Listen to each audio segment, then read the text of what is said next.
Hey kids, welcome to Kids Church. This one's for you kindergartners, first, second, and third graders. Years ago, Miss Betty, my wife, and I, we went to a family reunion. It was about 80 miles from where we lived, and we were pastoring a church back there, and so we got there late, because we had to wait till after church, and we got there, and most everybody had eaten. And we sat down to eat around the meal, and that's good country cooking, and I love to go to those reunions and eat all that food that was there. And so somebody else kind of showed up late, and they brought a banana pudding. I love banana pudding. I don't know about you, but I love banana pudding. And that thing was set right down in front of me, okay? And all I could do was look at it. And I was thinking, I can't wait till I can dig into that. I'm eating all my veggies first, But then I'm gonna eat me some banana pudding. Well, then another guy showed up, another adult person, and he sat beside me. Well, not really beside me, but at the end of the table, but right there by me. And so right in front of me was the banana pudding, and right in front of him was the banana pudding. But I kept thinking about that banana pudding until he sneezed. Oh, a big time world championship kind of sneeze, and he didn't cover his mouth. The stuff that flew out of his mouth and onto that banana pudding, you know what it did? Caused me to think, I don't want that banana pudding anymore.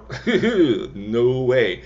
I quit thinking about eating that banana pudding, The Apostle Paul, in our lesson today, the Apostle Paul, he says much about integrity in all of his writings, and that is choosing to be truthful in whatever you say and in whatever you do. And today he uses a scripture found in the book of Philippians about the things that you and I, should be thinking of. The right stuff, He says to think on these things, and you're going to hear about those in the lesson. And when we think about the right stuff, it helps us to not think about the bad stuff or the wrong stuff. And when we think about the good stuff, you know what? It honors God. It honors our family. It honors those people that are around us, the people that we love. I hope you're enjoying the Wednesday night Bible cartoons with your families. Be sure to watch those.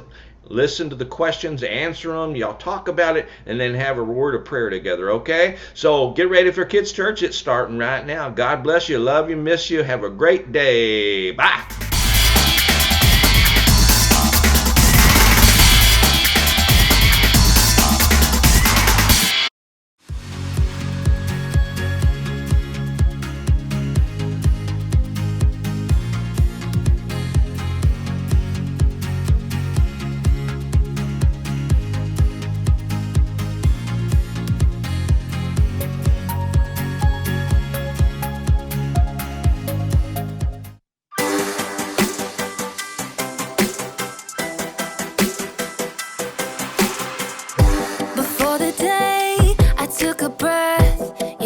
Plan for my every step. You promised to always be by my side. I believe that you are the way, you are the truth, you are the light. So I sing this to you. You keep your promises every day. I will believe in everything that you say. Yeah, in the dark I know you're making a way. Jesus, I will trust you. You're always good at everything that you do. And I know everything that you say is true. And every moment you are leading me through.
gonna work.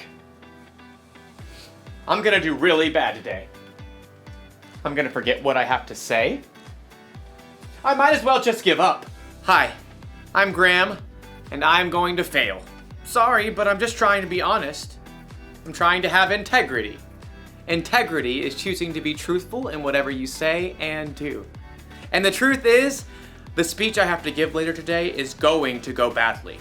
I am supposed to talk to a bunch of strangers about different kinds of masks, but every time I give a speech, I get so nervous that everything I want to say comes out wrong. I don't know if this happens to you, but I keep hearing these voices in my head. You're not very good at talking to people. When you tell jokes, they stink. Other people are way better at this than you. The more I listen to these voices, the more I believe them. So it's probably better if I don't even do the speech today. Can't mess up if I don't try, right? That way you won't be embarrassed. Good point, teddy bear voice. So in today's story, we're learning about how to control what you think. Like that would be helpful. Wait, would that be helpful? No. I mean, nay. Aw, thanks for being honest, weird horse voice. I knew I could count on you. The Bible. It's 66 books of history, stories, letters, and poetry that fit together to form God's one big story. The epic adventure of how He created us and loves us so much that He made a way to rescue us. As we travel through the Bible, from Genesis to Revelation, we discover people who met God and found their lives changed forever. Now, for an amazing story. Inspired by the book of Philippians, chapter 4, verse 8. Horatio liked to keep track of things in his head. 5 kinds of cereal in the cabinet. 17 braids on his sister Nala's head. 2 voicemail messages left on his parents' landline phone. Seriously, Mom? You are so stuck in the 1990s. Horatio was especially good at keeping track of things that went wrong. Number 1, we're out of chocolate frosted sugar bomb cereal. Horatio's mother did not always appreciate his lists. I did not buy that. Your dad bought that. Number 2, it is freezing in here. Put on a sweater. Number 3, Miss Watson is making us do a group project and they are the worst because everyone else drags me down. Horatio, can you please focus on something positive for once?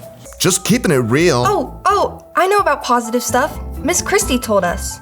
Horatio's little sister Nala began rummaging around in the stacks of random paper on the counter. There is nothing positive about this morning, and I'm positive about that. Nala pulled out a scribbled-on handout and waved it triumphantly. Philippians 4:8. Do not read me a coloring sheet.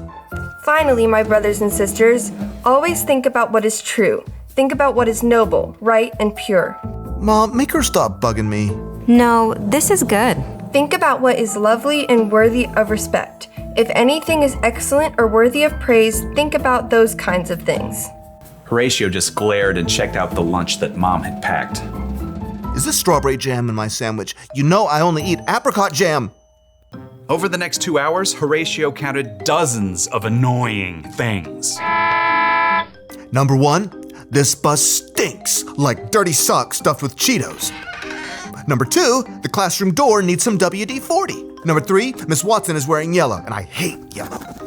Number 4, this pencil is making a giant callus on my finger. Number 5, group projects are still the worst. Number 6, it's way too hot over here. And to make matters worse, Miss Watson had put Tish James in charge of the group. Ugh. So, we get to do a report on Cape Hatteras Lighthouse. I'll write the history, and Jordan, you can paint a picture, and Horatio, you research stuff about the land and animals around it. Number 7, Tish is super bossy. Oh, and here's a picture of the lighthouse. Tish held up a glossy photograph and Horatio opened his mouth, ready to complain about how boring lighthouses were. But he couldn't do it. Hatteras Lighthouse, spiraling into the sunset sky, was breathtaking. He could picture walking the beach and waves crashing as the warm light glowed overhead. And Horatio couldn't help hearing an echo of his little sister's voice. Think about what is lovely and worthy of respect. There it was, right in front of his face.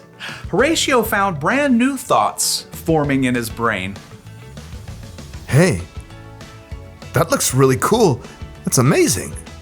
It was as if a switch had flipped in Horatio's head. After seeing one good thing, he started to see more.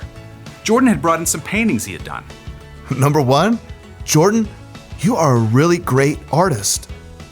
Miss Watson helped Horatio solve some tough fractions by drawing a funny sketch.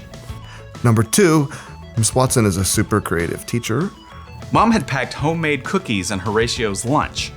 Number 3, my mom makes the best chocolate chip cookies on the planet. Who wants to share?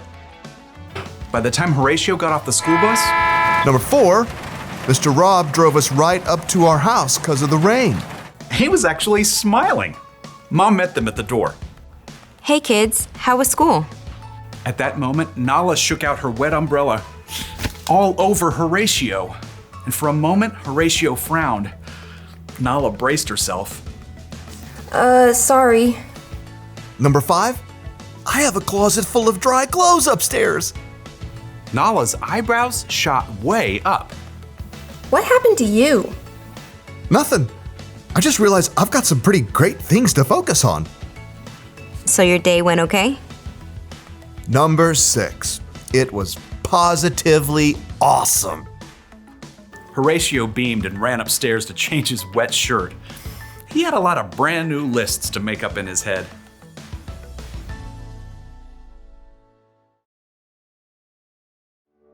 The Apostle Paul wrote, "Finally, my brothers and sisters, always think about what is true. Think about what is noble, right, and pure. Think about what is lovely and worthy of respect. If anything is excellent or worthy of praise, think about those kinds of things." You know what that means? It means you're in charge of what you think about. Maybe you can't control every single thought that enters your brain. Think about fish. You must think about... But you can control the thoughts that you focus on. Yes, you can. Having integrity doesn't just mean you're honest with other people. It means you're honest with yourself too. And to do that, you need to try and focus on things that you know are true. Things like, God made you. God forgives you. God loves you. He loves you so much that he sent Jesus to die on a cross for you. And he's big enough to bring Jesus back from the dead. So he's bigger than all of the things that you and I worry about. So the one thing to remember from today is this. Focus on what's true. And if you ever feel like you can't control your thoughts, or if the voices inside seem too loud, talk to someone you trust about it. Find someone who will help you stay focused on the truth of God's amazing love for you. You know what? I'm gonna choose not to believe the voices that are telling me that I'm not any good. God made me. I am good. And then I'm going to try to give the best speech that I can. Bet you didn't see that coming, did you? No. I mean, nope. Yeah, I thought not. I'll see you around, everybody. I'll be thinking about you. Bye.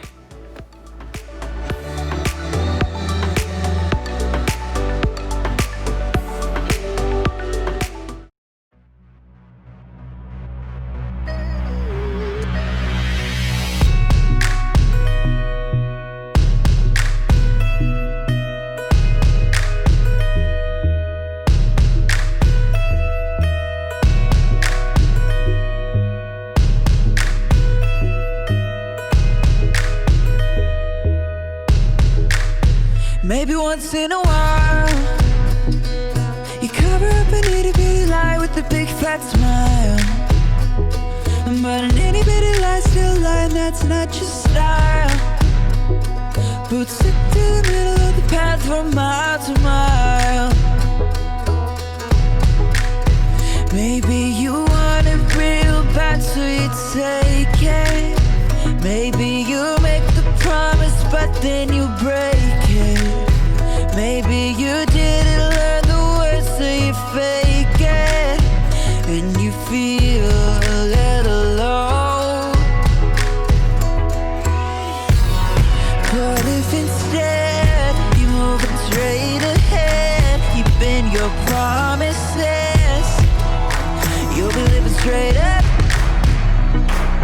If you move too far to the side, then you're gonna get stuck. It might feel like a little lie, but it's gonna catch up. Do what you say you're gonna do, you'll be on your way up. Instead you're on your way up. You'll be living straight up.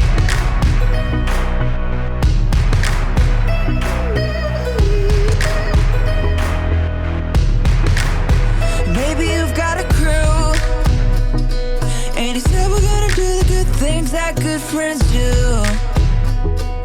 And everybody's still a good friend who sticks like glue. Cause everybody did what they said and everybody was true. Maybe you wanted it but you didn't take it. Maybe you promised and then you didn't break it. Maybe you learned the words so you didn't fake it. And now everybody knows.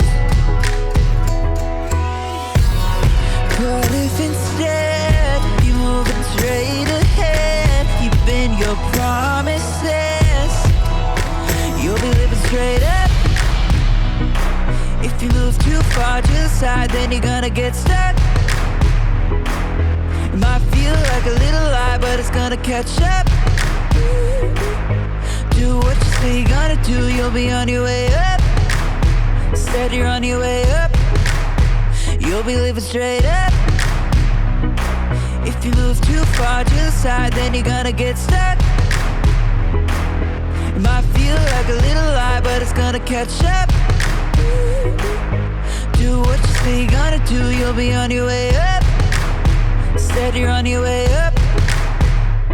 You can choose to be true, not just to everybody else, but